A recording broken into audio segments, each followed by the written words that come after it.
Using words to describe the destruction caused by Russia's invasion of Ukraine won't do much justice, considering the intangible aspects of the war that have affected people on both sides.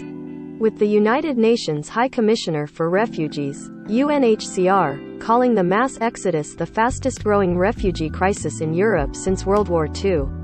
It's easy to gloss over the fact that there are other victims of this war, and they're dishearteningly voiceless, household pets. While most people would consider pets just as much a part of their family as humans are, sometimes pet owners are forced to make extremely difficult choices to ensure everyone gets a good quality of life while trying to escape grave danger. Goodbye for now, Charlie. Many refugees have been forced to leave their pets behind. Image. Reuters. Such is the case for Natalia Horobets, who was forced to flee the city of Kramatorsk in western Ukraine as Russian forces began fighting Ukrainian troops stationed there. After taking a train headed westward in a journey lasting 40 grueling hours, Horobets decided it wouldn't be fair to her pet cat, Charlie, if he was brought to an unfamiliar place when the struggle to start a new life would be very, very real. This meant she had to say goodbye to her beloved cat at the home for rescued animals in Lviv, Ukraine. A cat waits for its evacuation in Lviv, Ukraine. Image. Reuters. Our trip by train lasted for 40 hours. There were many people and we were afraid that he would be trampled, she said. But Latvian volunteer, Rasma Krisha, is seeking to make Charlie's life, and that of other animals left behind, just a tad bit better.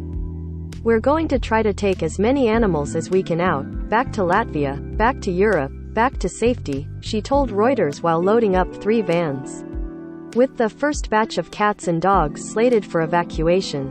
Image. Reuters. If I have an opportunity, if I have a large van, if I can bring food here and take some animals back to safety, I can't stay at home, she said, referring to her Deserato actually help out instead of staying in Latvia and watching things unfold. Prior to the Russian invasion, the home for rescued animals only sheltered stray and wild animals. Now, it's a temporary home for pets that have been left behind in the wake of all the destruction and violence. And it's not just cats and dogs either. Foxes, rats, and even storks have called the shelter their new home, for now. Horobets' husband Volodymyr says his final goodbye to Charlie. Image. Reuters. Charlie, my little one, you will come back home, but you need to stay in a different place for now. You will be good there, Horobets says, as she bids her final farewell to her cat. We hope that Ukraine will endure and win and we will come back home, her husband Volodymyr said.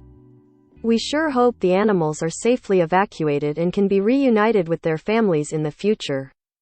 Read more social good stories. Russian restaurant in Spor pledges 10% of sales to Ukraine relief efforts. Malaysian Speedmart staff lets frightened stray dog seek cover during thunderstorms. Mobile school on train tracks helps underprivileged Filipino kids get an education. Cover image sourced from AFP, Yahoo News and the Associated Press, Yahoo News.